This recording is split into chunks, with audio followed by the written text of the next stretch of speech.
New at 6, it may take weeks, even months, before a second, even larger surge of Haitian migrants reaches the Texas-Mexico border. As many as 60,000 of them, according to the Panamanian foreign minister who was in Washington this week, asking the U.S. to help with a regional response. Jesse DeGollado tonight talks to a local pastor and a local activist about what they've seen so far and what should be learned from it.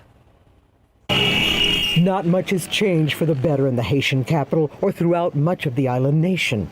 If anything, says this man, the state is going from bad to worse. The situation is worsening. It's becoming overwhelming for us, he says. There's no hope for us, especially the young people.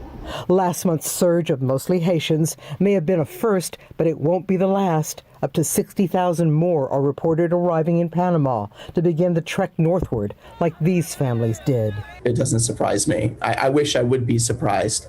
The pastor of Travis Park Church, Gavin Rogers, joined thousands of Central Americans in 2018 when they made the same journey.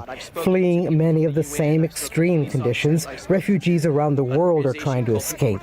One of the obvious differences in the eyes of some, says Rogers, the darker of color they are, we see more resistance and more unrest. Unlike the generous outpouring of donations like those collected by the Black Freedom Factory and other groups. If there's another surge as predicted, its executive director Camilla Factory says they're ready. I'm very confident in the future of what we can provide. Now that we have the resources, we know the logistics. The hardest part, they say, will be up to the sharply divided Congress passing long overdue immigration reform.